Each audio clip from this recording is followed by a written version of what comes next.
കർത്താവിൻ്റെ പരിശുദ്ധമായ നാമം ഈ രാത്രിയിൽ വാഴ്ത്തപ്പെടുമാറാകട്ടെ. ദൈവവചന പഠനത്തിനായി ഈ സൂം പ്ലാറ്റ്ഫോമിൽ വന്നിരിക്കുന്ന കർത്താവിൻ്റെ വിലപ്പെട്ട ദാസന്മാർ, മാതാപിതാക്കൾ, സഹോദരന്മാർ, നിങ്ങളെല്ലാവരെയും യേശുക്രിസ്തുവിന്റെ നാമത്തിൽ ഹൃദയാംഗമായി സ്വാഗതം ചെയ്തുകൊള്ളുന്നു. തുടർന്ന് യൂട്യൂബിൽ ദൈവവചനം പഠിക്കാൻ ആഗ്രഹിച്ചു വരുന്ന എല്ലാ പ്രിയപ്പെട്ടവരെയും യേശുക്രിസ്തുവിന്റെ നാമത്തിൽ ഹൃദയാംഗമായി സ്വാഗതം ചെയ്തുകൊള്ളുന്നു. നമ്മൾ കഴിഞ്ഞ ആഴ്ചയിൽ ഒരുമിച്ച് കൂടി എസ്കേലിലെ പ്രവചനം 38-ാം അധ്യായത്തിൻ്റെ പ്രാരംഭ ഭാഗം നമ്മൾ ചിന്തിച്ചു. ഇന്ന് അതിൻ്റെ ബാക്കി ഭാഗങ്ങളിലേക്ക് നമ്മുടെ ശ്രദ്ധയെ തിരിക്കാം. നമ്മൾ പഠിക്കുന്ന വേദഭാഗങ്ങൾ, കേൾക്കുന്ന ദൈവവചനം നമ്മുടെ ജീവിതത്തിൽ എന്നും അനുഗ്രഹത്തിനും സന്തോഷത്തിനും കാരണമായി തീരാൻ ഇടയാകട്ടെ എന്ന് ഞാൻ ആഗ്രഹിക്കുകയും പ്രാർത്ഥിക്കുകയും ചെയ്യും. ഈ 38-ാം അധ്യായം വരുവാൻ പോകുന്ന ഒരു വലിയ യുദ്ധത്തെക്കുറിച്ചാണ് പറയുന്നത്. ഈ യുദ്ധം ഇതുവരെയും നടന്നിട്ടില്ല. വരുവാൻ പോകുന്ന വലിയൊരു യുദ്ധത്തെക്കുറിച്ചാണ്.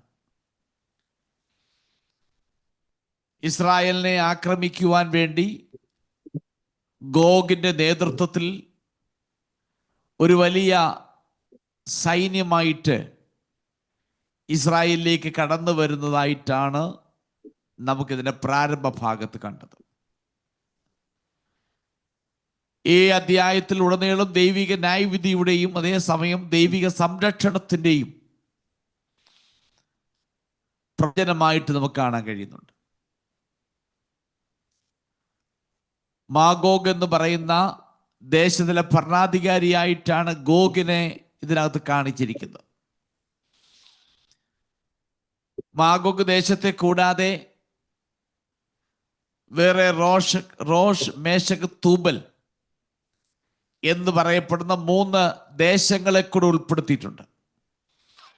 ഈ 3 ദേശങ്ങളുടെയും കൂടെ പ്രിൻസായിട്ട് അഥവാ രാജകുമാരനായിട്ടാണ് ഗോഗിനെ ചിത്രീകരിച്ചിരിക്കുന്നത്. മാഗോഗ് ദേശത്തിലെ തലവനായിരിക്കുന്ന ഗോഗ്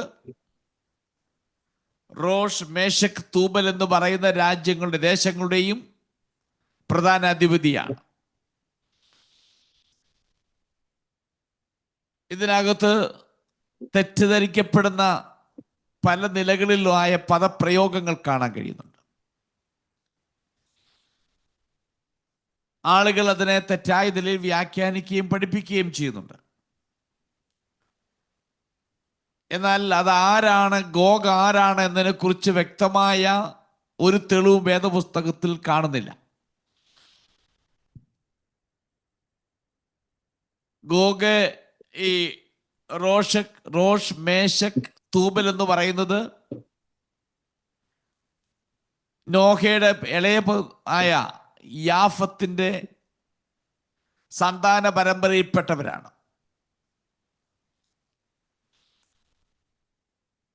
പുരാതന കാലഘട്ടം മുതൽ ഈ ഗോഗ് എന്ന് പറയുന്ന ആരാണെന്ന് വേദപണ്ഡിതന്മാർ അന്വേഷിക്കുന്നുണ്ട്, പല നിലകൾ അന്വേഷിക്കുന്നുണ്ട്. എന്നാൽ ഇതിനകത്ത് ആളുകൾ റഷ്യയാണെന്ന് പറഞ്ഞുകൊണ്ട് പഠിപ്പിക്കുകയും പ്രസംഗിക്കുകയും ചെയ്യുന്നുണ്ട്. അതിന് കാരണം റോഷ് എന്ന് പറയുന്നത് റഷ്യ ആണെന്ന് പറയുന്നു. അത് തമ്മിൽ ഉച്ചാരണ ശബ്ദം ഒരുപോലെയാണ്, റോഷ്, റഷ്യ. അതുകൊണ്ട് റഷ്യയാണ് സൂചിപ്പിക്കുന്നതെന്ന് പഠിപ്പിക്കുന്നു. മറ്റൊന്ന്, ഇതിനകത്ത് പറയുന്ന മുൻപോട്ട് പോകുമ്പോൾ മേശക്, തൂബൽ എന്ന് പറയുന്ന 2 സ്ഥലങ്ങൾ, അതിൽ റഷ്യനിലെ പ്രധാനപ്പെട്ട നഗരങ്ങളാകുന്ന മോസ്കോയും ടോബൽസ്ക് എന്നിവയുമായി സമാന ശബ്ദമുള്ളത് കൊണ്ട് അതാണ് എന്ന് പറഞ്ഞുകൊണ്ട് ആളുകൾ പഠിപ്പിക്കുന്നുണ്ട്. അപ്പം അതുകൊണ്ട് റഷ്യയുടെ നേതൃത്വത്തിൽ ഇസ്രായേലിനെതിരായി ഒരു യുദ്ധം നടക്കും. അതാണ് ഗോഗ് മാഗോഗ് യുദ്ധമെന്ന് ആളുകൾ നമ്മുടെ ഇടയിൽ പറയുന്നുണ്ട്. എന്നാൽ വേദപുസ്തകത്തിൻ്റെ അകത്ത് ഗോഗ് ആരാണെന്നതിനെ കുറിച്ച് വ്യക്തമായ ഒരു കാര്യവും പറയുന്നില്ല. അതുകൊണ്ട് അത് റഷ്യയാണെന്ന് പറയുവാൻ അത് എന്നെ കൊണ്ട് സാധ്യമല്ല. കാരണം അത് തക്കയോഗ്യമായ തെളിവുകൾ അതിനകത്തില്ല. എന്തായാലും നമുക്ക് പറഞ്ഞ് അവസാനിപ്പിക്കാൻ കഴിയുന്ന ഒരു കാര്യം, വേദപുസ്തകത്തിൽ ആരംഭ ഭാഗങ്ങളിലും പ്രവചന പുസ്തകങ്ങൾ എല്ലായിടത്തും ഇസ്രായേലിലെ ശത്രുക്കളെ കുറിച്ച് പറയുന്നുണ്ട്. അസീറിയ, ബാബിലോൺ, ഈജിപ്റ്റ്, സോർ, മോബാബ്യർ തുടങ്ങിയ രാജ്യങ്ങളെക്കുറിച്ച് ശത്രുക്കളായി പറയുന്നുണ്ട്. എന്നാൽ ഗോഗിനെ കുറിച്ച് വേറൊരിടത്തും ശത്രുക്കളായി പറയുന്നില്ല.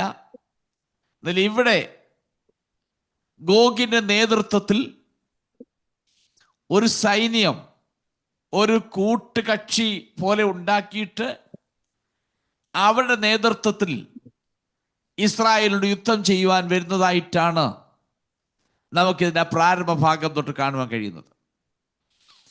എന്തായാലും ഒരു കാര്യം ശരി, ഇതുവരെയും പറയപ്പെടാത്ത, വേദപുസ്തകത്തിൽ ഇസ്രായേലിന്റെ ശത്രുവായി പറയപ്പെടാത്ത ഒരു ഗ്രൂപ്പ്,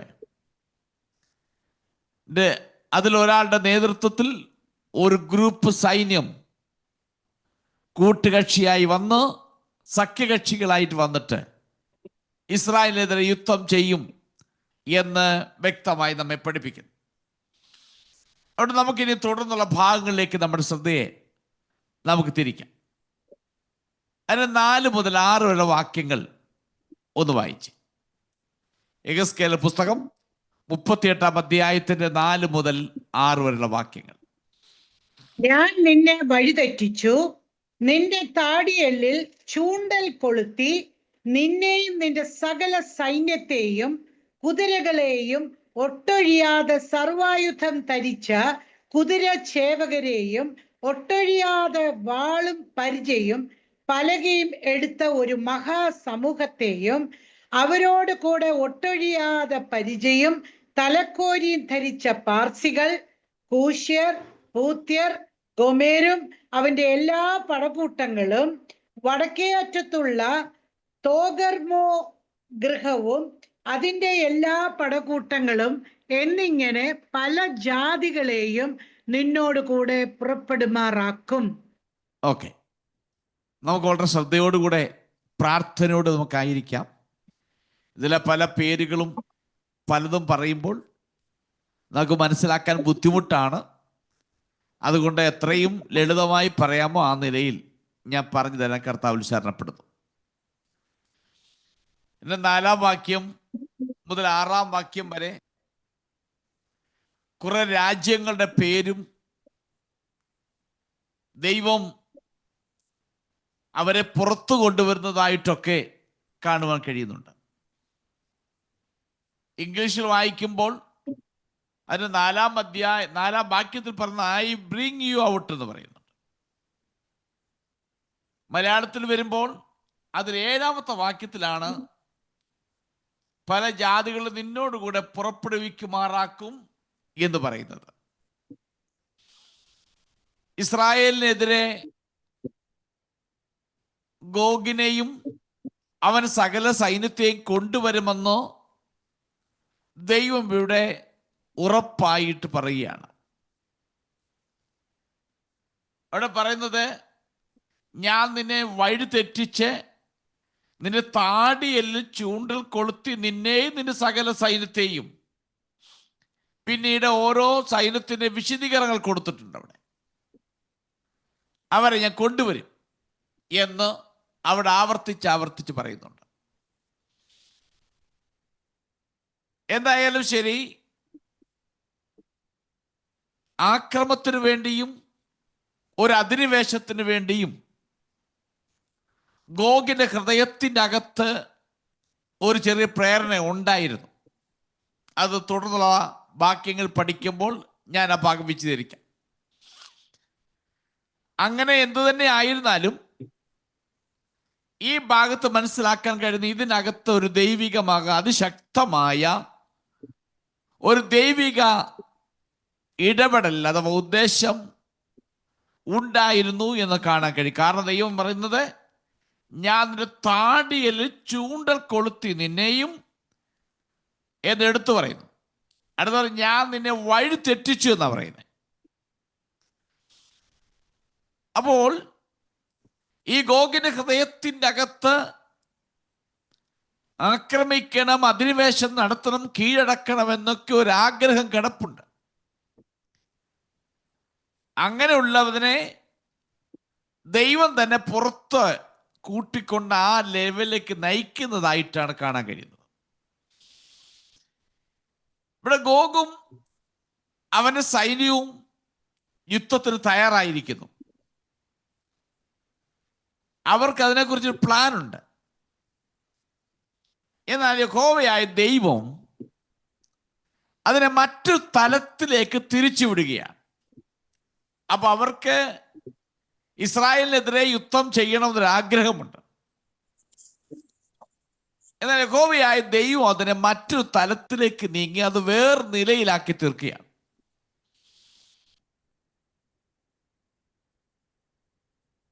എന്നാൽ അവർ പോകാൻ ആഗ്രഹിക്കാത്ത വഴിയിലൂടെ പോകാൻ കർത്താവ് അവരെ നിർബന്ധിക്കുന്നു. ഗോഗിന്റെ സൈന്യം ഒരു വലിയ സൈന്യമായിരിക്കും. അത് മാഗോഗ്, മേശക്, തൂബൽ എന്നിവ ചേർന്ന ഒരു വലിയ സൈന്യമായിരിക്കും.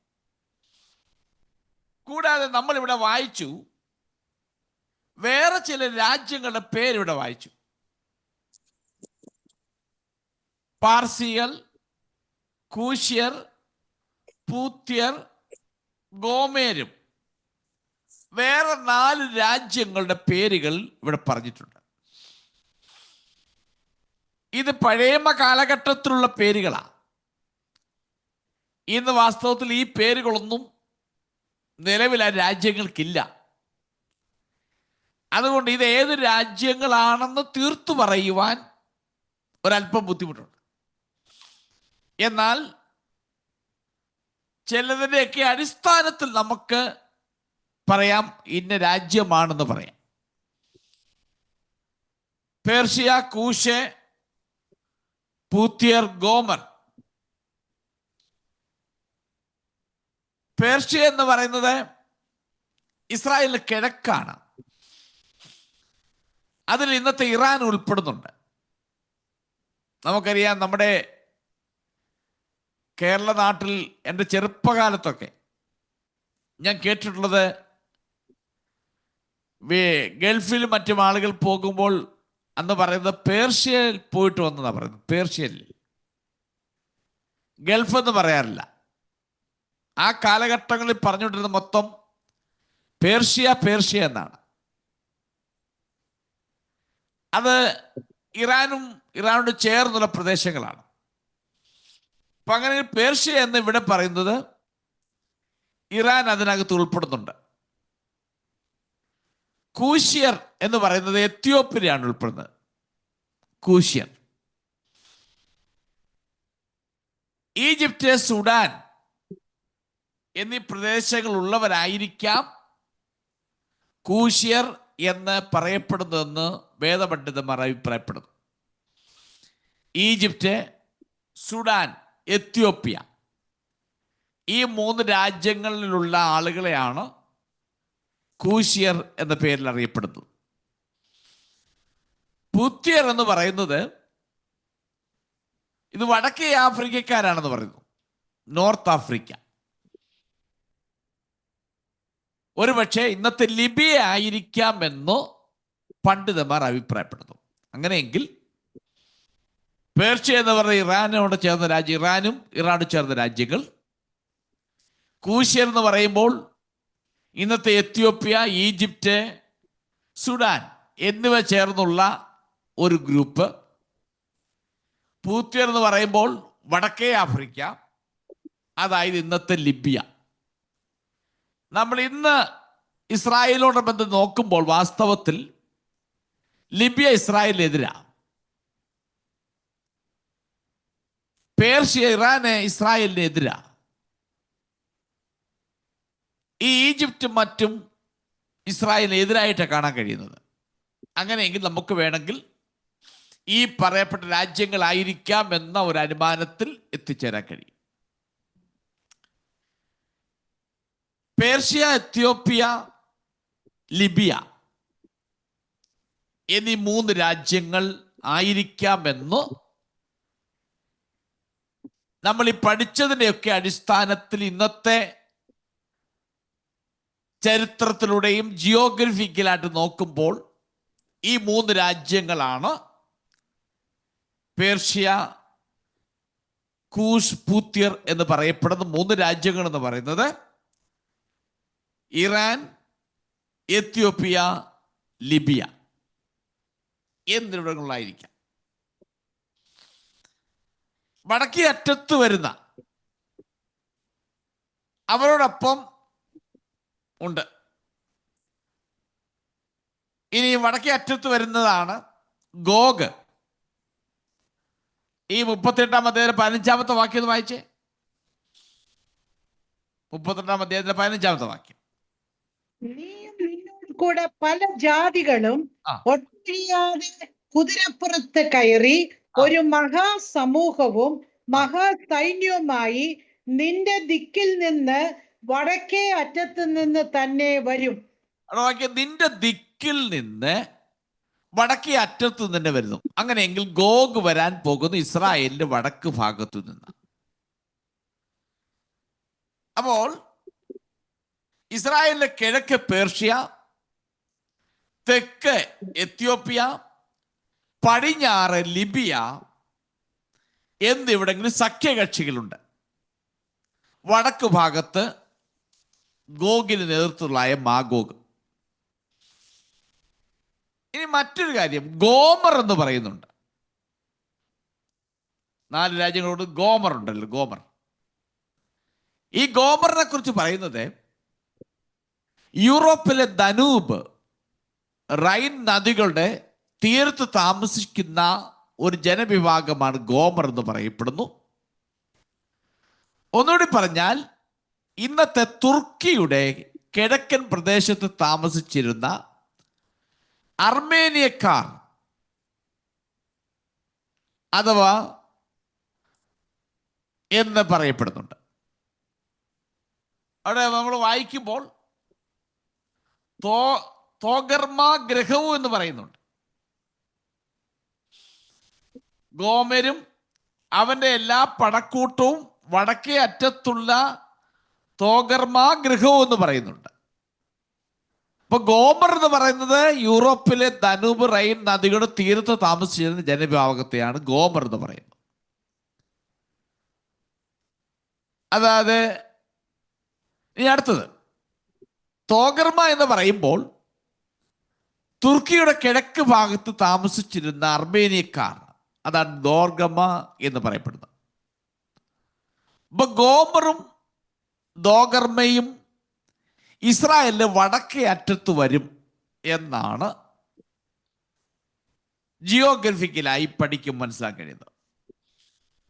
ഇപ്പൊ ഗോമറും അതിൻ്റെ എല്ലാ സൈന്യങ്ങളും വടക്കേ അറ്റത്തുള്ള തോഗർമ വംശം എന്ന് വേണേൽ പറയാം. അപ്പൊ മിക്കവാറും ഗോമറിന്റെ ആധുനിക തുർക്കിയിലെ ഗോമർ എന്ന് പറയുന്നത് ഇത് മോഡേൺ തുർക്കിയിലെ കപ്പദോഷ്യയിൽ നിന്നുള്ള ഒരു ജനതയായി അതിനെ കണക്കാക്കപ്പെടുന്നു ഗോമർ. ഇസ്രായേലിന്റെ വടക്ക് അർമേനിയൻ ജനതയായി ദോഗർമ വംശം പലപ്പോഴും കണക്കാക്കപ്പെടുന്നു. സോ വടക്കേ ദോഗർമയും ഗോമറും ഈ ഗോഗിനകത്തുള്ള മാഗോഗും ഒക്കെ ഉണ്ട്. കിഴക്ക് ഒരു ഗ്രൂപ്പ്, പടിഞ്ഞാറൊരു ഗ്രൂപ്പ്, തെക്കൊരു ഗ്രൂപ്പ്. അപ്പൊ ഇസ്രായേൽ നടുവിൽ കിടക്കുകയാണ്. അപ്പോൾ പ്രത്യേക രാജ്യങ്ങളെ കുറിച്ചുള്ള പരാമർശം കാണുന്നത് 2 പ്രധാന കാര്യങ്ങൾ മനസ്സിലാക്കാൻ കഴിയുന്നു, പ്രാധാന്യം അർഹിക്കുന്നു. ഒന്ന്, ഗോഗുമായും മാഗോഗുമായി സഖ്യമുണ്ടാക്കിയ രാജ്യങ്ങൾ ഇസ്രായേൽ 4 ദിശകളിലും കിടക്കുകയാണ്. ഇതിന് നടുവിലാണ് ഇസ്രായേൽ. നോക്കണം, 4 പാടും യുദ്ധത്തിന് വേണ്ടി ഒരുങ്ങി നിൽക്കുകയാണ്. നടുക്ക് ഇസ്രായേലും. ഇത് സംഭവിക്കാൻ പോകുന്നതാണ്. എന്ത് സംഭവിക്കുന്നതിനെ കുറിച്ച് വ്യക്തമായ അറിവ് നമുക്കില്ല. ഇപ്പൊ തന്നെ നമ്മൾ നോക്കുമ്പോൾ അതിന്റെ ഏകദേശ രൂപം നമുക്ക് മനസ്സിലാക്കാൻ കഴിയുന്നുണ്ട്. 4 ഭാഗവും ഇസ്രായേലിനെ എതിർക്കുന്ന സഖ്യകക്ഷികളെ കൊണ്ട് നിറഞ്ഞിട്ട് വടക്കൻ ഭാഗം നേതൃത്വം കൊടുക്കുന്ന ഗോഗിന്റെ നേതൃത്വത്തിൽ വടക്ക് ആരംഭിക്കും. രണ്ടാമത്തത്, ഗോഗുമായും സഖ്യമുണ്ടാക്കിയ രാജ്യങ്ങളുടെ പട്ടികയിൽ 7 രാജ്യങ്ങൾ വരുന്നുണ്ട്. 7 രാജ്യങ്ങൾ. അപ്പൊ 7 എന്ന് പറയുന്നത് ഒരു പൂർണ്ണ രൂപത്തെ കാണിക്കുന്നതാണ്. വേദപുസ്തക പ്രകാരം 7 എന്ന് പറയുന്നത് പൂർണ്ണതയെ കാണിക്കുന്നതാണ്. വേദപുസ്തകം നോക്കുമ്പോൾ 7 ദിവസം, 7-ാം ദിവസം ദൈവം സ്വസ്ഥനായിരുത്തത്, എല്ലാം പൂർത്തീകരിച്ചിട്ട് 7-ാം ദിവസം സ്വസ്ഥനായിരുത്തത് പൂർണ്ണതയെ കാണിക്കും. 7 നിലവിളക്ക്, 7 പൊൻനിലവിളക്ക്. നോക്കണം, അങ്ങനെ 7 എന്ന് പറയുന്ന ഒരു സംഖ്യ വേദപുസ്തകം ഉടനീളം കാണാൻ കഴിയും. സമയമുള്ളപ്പോൾ നിങ്ങളുടെ വേദപുസ്തകം ഒന്ന് നോക്കുമ്പോൾ 7ന്റെ സംഖ്യ നമുക്ക് ഒരുപാടത്ത് കാണാം. അത് പൂർണ്ണതയെ കാണിക്കുന്നതാണ്. അങ്ങനെയെങ്കിൽ ഇവിടെ സഖ്യകക്ഷികളും 7 രാജ്യങ്ങൾ വരുന്നുണ്ട്. അപ്പൊ ഇസ്രായേലിനുള്ള എതിർപ്പിന്റെ ഒരു പൂർണ്ണമായ രൂപത്തെയാണ് ഇവിടെ 7 എന്ന് പറഞ്ഞ സംഖ്യ കൊണ്ട് മനസ്സിലാക്കാൻ കഴിയുന്നത്. അപ്പോൾ 7 രാജ്യങ്ങൾ എതിർപ്പിന്റെ പൂർണ്ണതയാണ്. ഈ 7 പേരാണ്, 7 ഗ്രൂപ്പാണ് ഇസ്രായേലിലൂടെ യുദ്ധത്തിന് വേണ്ടി ഒരുങ്ങി റെഡിയായി വരാൻ പോകുന്നത്. നമ്മളെ വായിക്കുന്നുണ്ട്, നിങ്ങൾ എല്ലാ സൈന്യത്തോടും എന്നെടുത്ത് പറയുന്നുണ്ട്, വസ്ത്രം ധരിച്ചവരോടും എന്ന് പറയുന്നുണ്ട്. അതിൻ്റെ 6-ാമത്തെ വാക്യം ഒന്ന് വായിച്ച്. ധരിച്ച പാർസികൾ, കൂശ്യർ, പൂത്യർ, ഗോമേരും അവന്റെ എല്ലാ പടക്കൂട്ടങ്ങളും, വടക്കേ അറ്റത്തുള്ള തോഗർമ ഗൃഹവും അതിന്റെ എല്ലാ പടക്കൂട്ടങ്ങളും എന്നിങ്ങനെ പല ജാതികളെയും നിന്നോട് കൂടെ പുറപ്പെടുമാറാക്കും. ഓക്കെ. അപ്പൊ യെഹെസ്കേൽ സൈന്യത്തെ വിശേഷിപ്പിച്ചത് തനിക്ക് അർത്ഥവത്തായതും മനുഷ്യചരിത്രത്തിലെ ഒരു ഭൂരിഭാഗത്തിനും പ്രസക്തമാകുന്ന ചില പദങ്ങളോടെയാണ്.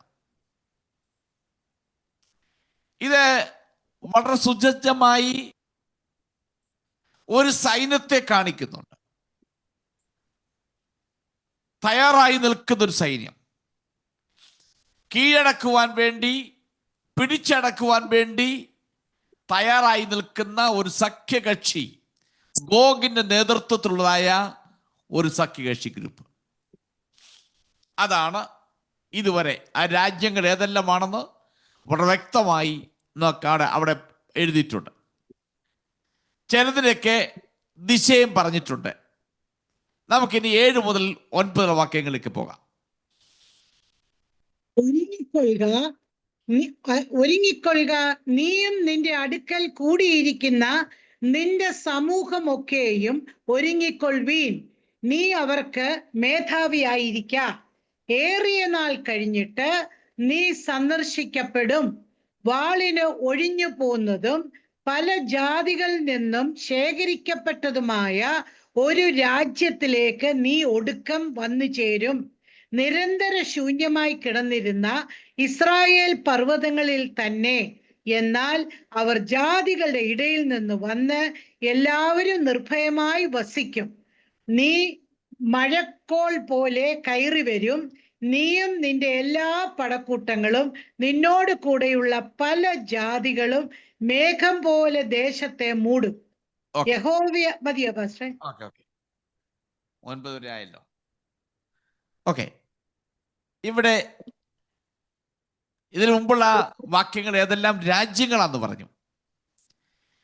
ഇനി ആ രാജ്യം ഒരുമിച്ച് ചേർന്ന് വരാൻ പോകുന്ന കാര്യം പറയുന്നത്. അവിടെ വായിക്കുമ്പോൾ നമുക്ക് ഒരുപാട് കാര്യങ്ങൾ നമുക്ക് മനസ്സിലാക്കാൻ കഴിയുന്നുണ്ട്. ഇന്നത്തെ നമ്മുടെ ഇന്നത്തെ സമകാലികമാകുന്ന യുദ്ധങ്ങളും യുദ്ധശ്രുതികളും ഇസ്രായേലിലെ കാര്യങ്ങളൊക്കെ വെച്ച് നോക്കുമ്പോൾ ഒത്തിരി കാര്യങ്ങൾ ഇതിലൂടെ മനസ്സിലാക്കാൻ നമുക്ക് കഴിയുന്നുണ്ട്, പഠിക്കുന്ന ഒരു വ്യക്തിയെ സംബന്ധിച്ച്. ഇവിടെ ഗോഗിന് സൈന്യം ഇസ്രായേൽ രാജ്യത്തേക്ക് വരുമെന്ന് പറയുന്നത്. അതുകൊണ്ട് ഗോഗിനോട് പറയുകയാണ്, ഒരുങ്ങിക്കൊള്ളുക, നീയും നിന്റെ അടുക്കൽ കൂടിയിരിക്കുന്ന നിന്റെ സമൂഹമൊക്കെയും ഒരുങ്ങിക്കൊള്ളുവീൻ, നീ അവർക്ക് മേധാവിയായിരിക്ക. ഇവിടെ ഗോഗിന്റെ നേതൃത്വത്തിൽ യുദ്ധത്തിന് സമയമായി, നീ ഒരുങ്ങുക, അതിനുവേണ്ടി തയ്യാറെടുക്കുക എന്ന് യഹോവയായ ദൈവം ഇവിടെ ഗോഗിനോട് വിളിച്ചു പറയുകയാണ്. നീ അവർക്ക് മേധാവിയായിരിക്കും, നീ അവർക്ക് ലീഡർഷിപ്പ് കൊടുക്കും. അപ്പൊ നിന്റെ ലീഡർഷിപ്പിൽ ഇസ്രായേലിനെതിരെ യുദ്ധം ചെയ്യുവാൻ നീ ഒരുങ്ങിക്കൊള്ളുക. അത് എടുത്തു പറയുന്നവിടെ 32-ാം അധ്യായത്തിന്റെ 4-ാം വാക്യത്തിൽ യഹോവയായ ദൈവം അവനെ കൊളുത്തിട്ട് വലിച്ചു കൊണ്ടുവരുന്നതാണ് കാണുന്നത്. എന്തിനോടും ദൈവം തൻ്റെ ഉദ്ദേശം അവരിലൂടെ സ്ഥാപിച്ചെടുക്കുവാൻ, അവരിലൂടെ നടപ്പിലാക്കുവാൻ വേണ്ടി ദൈവം അവനെ ആ നിലയിൽ കൊണ്ടുവന്നു. അതുകൊണ്ട് പറയാണ്, നീ ഒരുങ്ങിക്കൊള്ളുക, യുദ്ധത്തിന് വേണ്ടി റെഡി ആയിക്കൊള്ളുക. ഇവിടെ നിരവധി ദിവസങ്ങൾക്ക് വർഷങ്ങൾ അവിടെ പറയുന്നുണ്ട്, ഏറെ നാൾ കഴിഞ്ഞിട്ട് നീ സന്ദർശിക്കപ്പെടും. ഇപ്പോൾ നിന്നെ ഞാൻ ഉപയോഗിക്കുന്നു, ഇസ്രായേലിനെതിരെ യുദ്ധം ചെയ്യുവാൻ നിന്റെ നേതൃത്വത്തിൽ ഞാൻ ഒരു സഖ്യകക്ഷിയെ ഉണ്ടാക്കിയിട്ട് അവരിലൂടെ യുദ്ധം പുറപ്പെടും. എന്നാൽ ഏറെ നാൾ കഴിയുമ്പോൾ ഞാൻ നിന്നെ സന്ദർശിക്കും.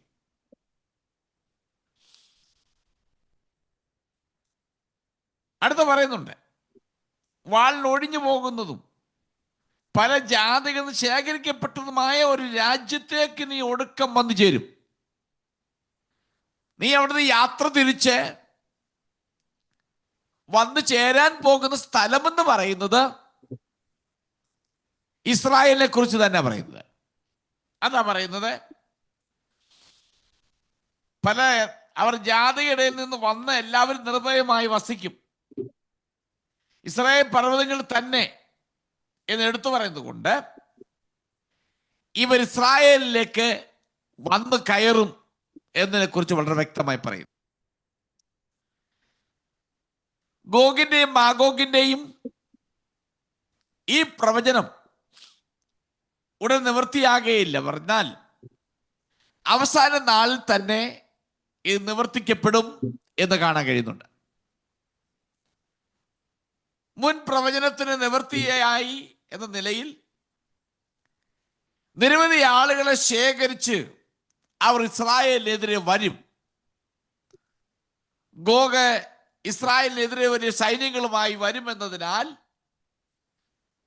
ആ നില ഒരുക്കപ്പെടുക എന്ന് ഗോഗിനോട് വീണ്ടും പറയുകയാണ്.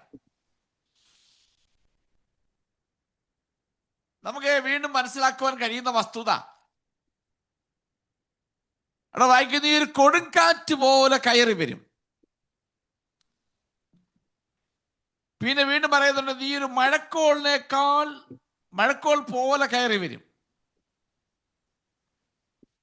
അപ്പോൾ ഗോഗിന്റെ സൈന്യം ഇസ്രായേലിനെതിരെ ഒരു വലിയ സംഹാര ശക്തിയായി ഒരു ബാധ പോലെ കയറി വരും എന്ന് പറയുന്നത്.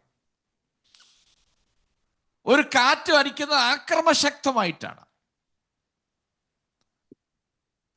വളരെ ശബ്ദങ്ങളോടുകൂടെ, ആശയക്കുഴപ്പങ്ങൾ ഉണ്ടാകുന്ന ശബ്ദകോലാഹലങ്ങളോടുകൂടെ നശിപ്പിക്കുവാൻ വേണ്ടി ഉരുണ്ടതും വലുതുമായ ഒരു വലിയ മേഘം പോലെ ഈ ജനം രാജ്യത്തെ കയറി വരും. അതാണ് ആ ഭാഗം എടുത്തു പറയുന്നത്. അപ്പോൾ ഇവിടെ നമുക്ക് കാണാൻ കഴിയുന്നത് 4 ഭാഗത്തുമുള്ള ജനങ്ങൾ, ഈ സൈന്യങ്ങൾ ഇസ്രായേലിന് മേൽ വരുന്നത് മഴക്കോൾ കയറി വരുന്ന പോലെയാണ്. നമുക്കറിയാം, ആകാശത്തേക്ക് നോക്കുമ്പോൾ മഴക്കോൾ വരുന്നത് വളരെ സ്ലോവിലായിട്ടല്ല. ആദ്യം അവിടെങ്ങളിൽ ചില സ്പോട്ട് പോലെ കാണും, പിന്നെ നിമിഷങ്ങൾക്കകം മേഘം മുഴുവൻ കാർമേഘങ്ങൾ കൊണ്ട് നിറയും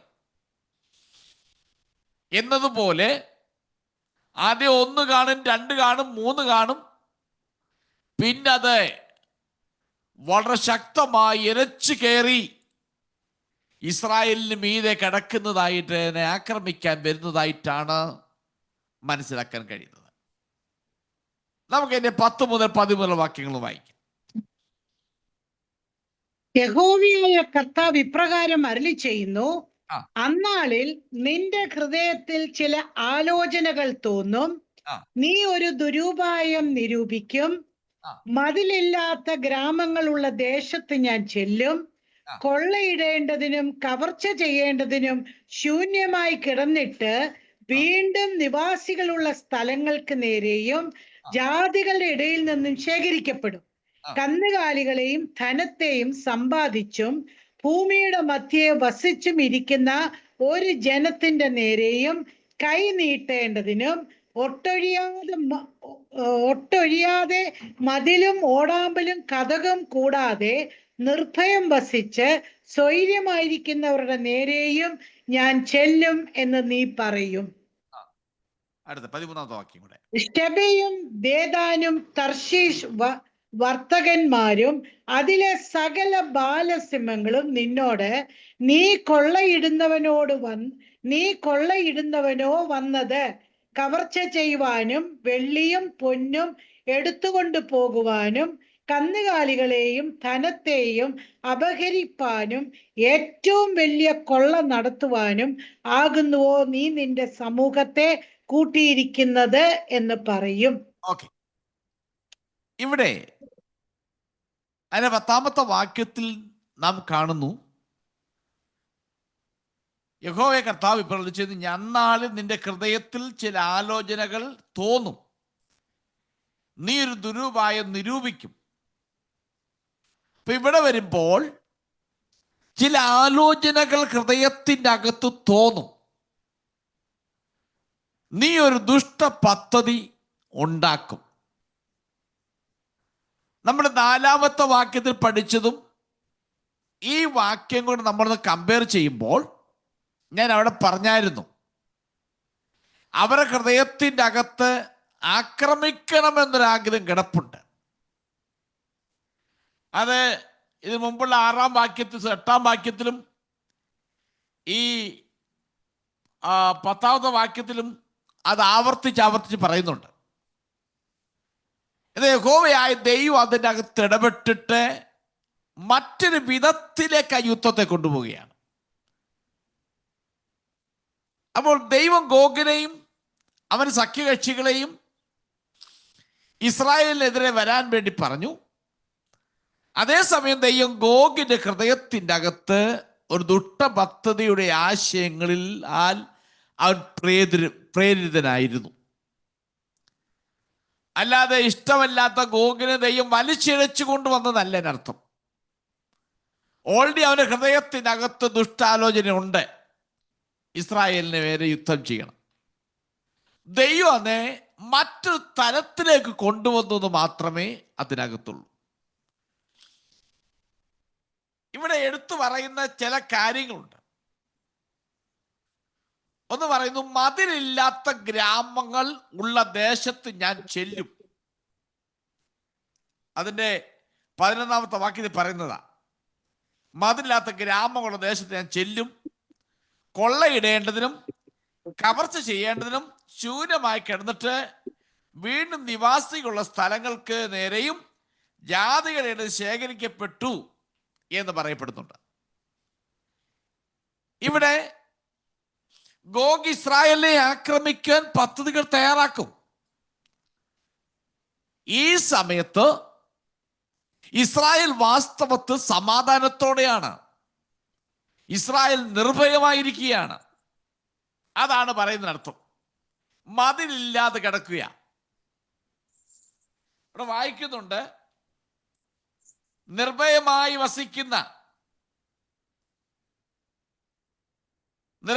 വസിക്കുന്ന ജനത്തിന്റെ ഇടയിലേക്ക് നീ ചെല്ലും. അപ്പൊ സമാധാനത്തോടെ ഇസ്രായേൽ ആയിരിക്കുക. അവർ ഒരു യുദ്ധവും പ്രതീക്ഷിക്കുന്നില്ല. ആ നിലയിൽ സ്വൈര്യമായി കഴിയുന്ന ഒരു ഇസ്രായേൽ. ഒന്നുകൂടി പറഞ്ഞാൽ, അവിടെ വായിക്കുന്നു മതിലുകളില്ലാത്ത ഗ്രാമങ്ങളെന്ന്. പഴയ നാളുകളിൽ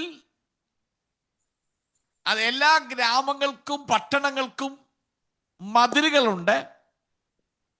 ആ മതിലുകൾക്ക് ഗേറ്റ് ഉണ്ട്.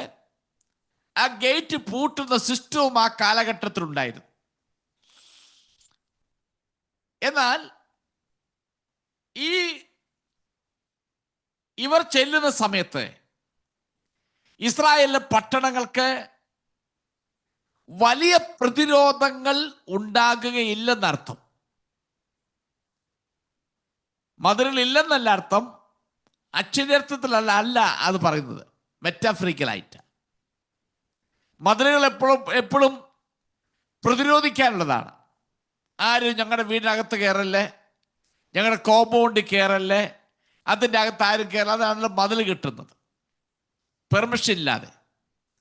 അപ്പൊ മതിലുകളില്ലാതെ എന്ന് അർത്ഥമാക്കുന്നത് വേണ്ട വിധത്തിലുള്ളതായ ഒരു പ്രതിരോധം അവിടെ ഉണ്ടാക്കിയിട്ടില്ല. കാരണം അവർ അങ്ങനെ സമാധാനത്തോട് കഴിയുക, ഒരു പ്രശ്നവും ഞങ്ങൾക്കുണ്ടാകത്തില്ല എന്ന് സമാധാനത്തോട് കഴിയുന്ന ഒരു ഇസ്രായേൽ.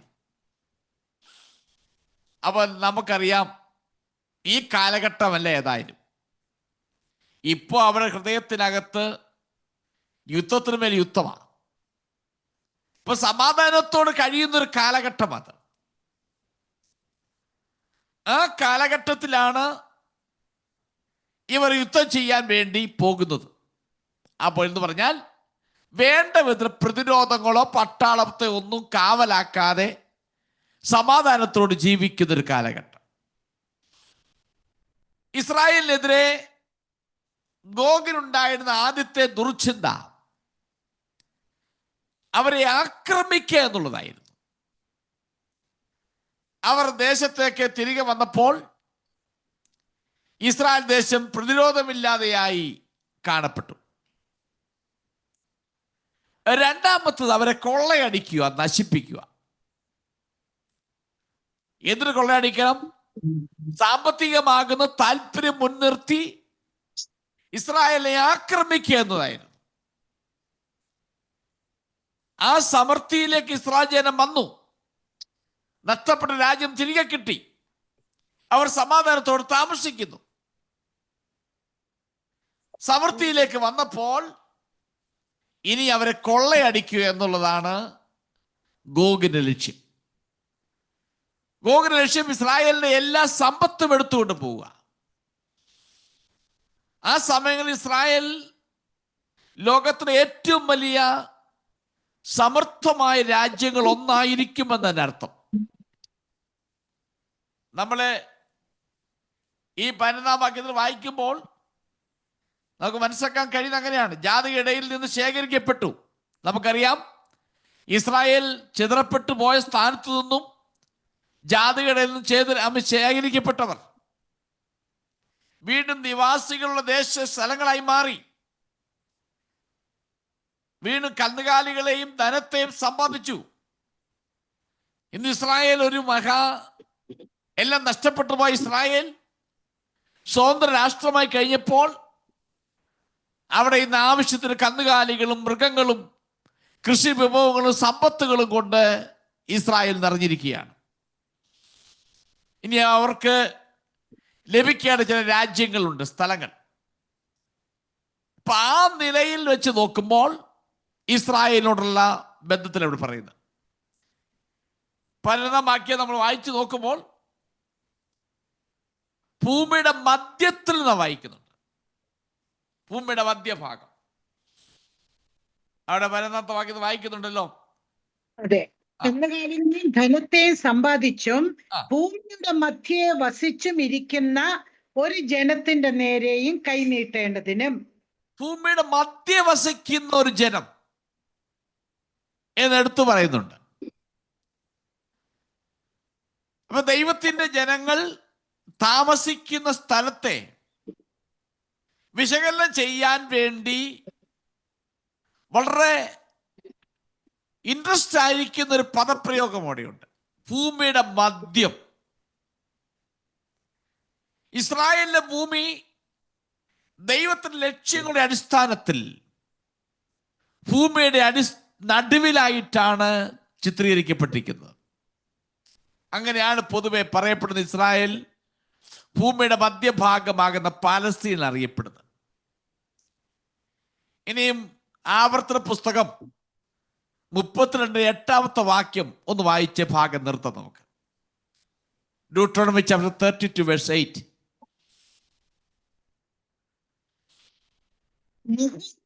ജാതികൾക്ക് അവകാശം വിഭാഗിക്കുകയും മനുഷ്യപുത്രന്മാരെ വേർപിരിക്കുകയും ചെയ്തപ്പോൾ അവൻ ഇസ്രായേൽ മക്കളുടെ എണ്ണത്തിനൊത്തവണ്ണം ജാതികളുടെ അതിർത്തികളെ നിശ്ചയിച്ചു.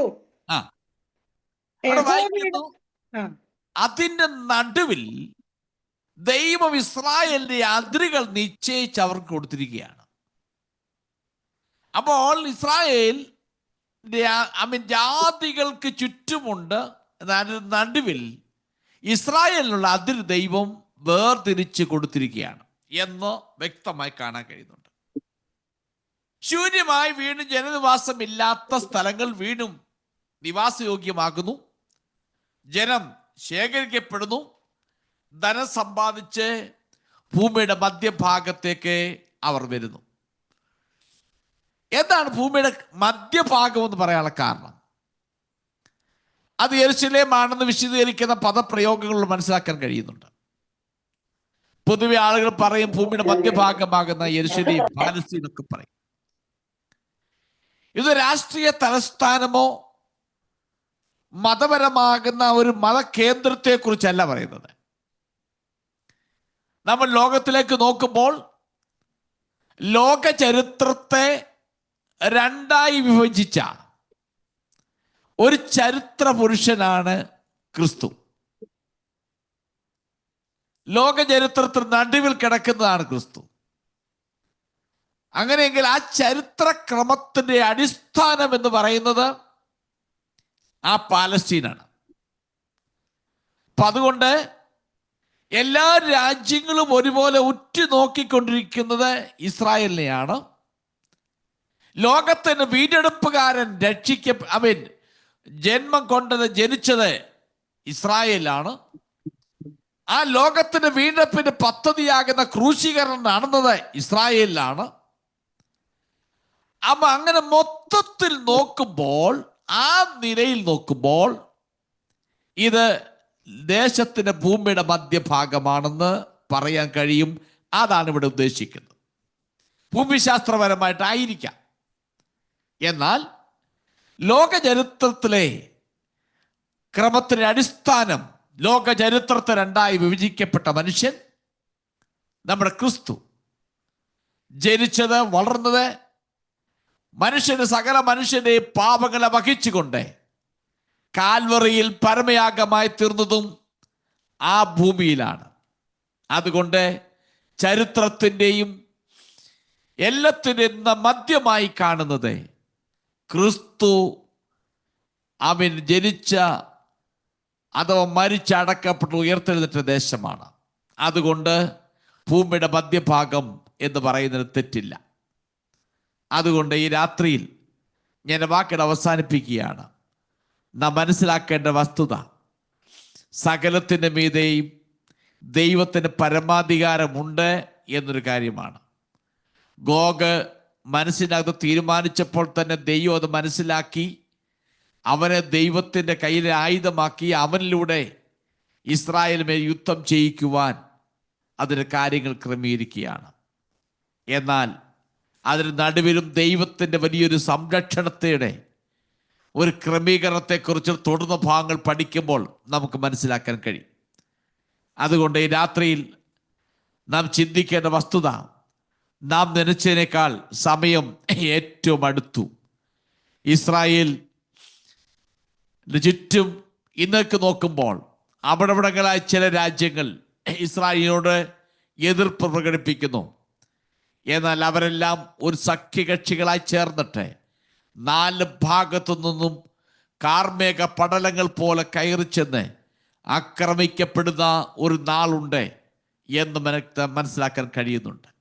അതുകൊണ്ട് നമ്മുടെ ജീവിതത്തിൽ നാം മനസ്സിലാക്കേണ്ട വസ്തുത, നമ്മുടെ കർത്താവിൻ്റെ വരവിൻ്റെ ഏറ്റവും അടുത്തുകൊണ്ടിരിക്കുന്നു. അവിടെ നമ്മെ തന്നെ ഒരുക്കി വിശുദ്ധിയോടെ നമുക്ക് ജീവിക്കാം. ഈ വചനങ്ങൾ ദൈവം നമ്മെ അനുഗ്രഹിക്കുമാറാകട്ടെ.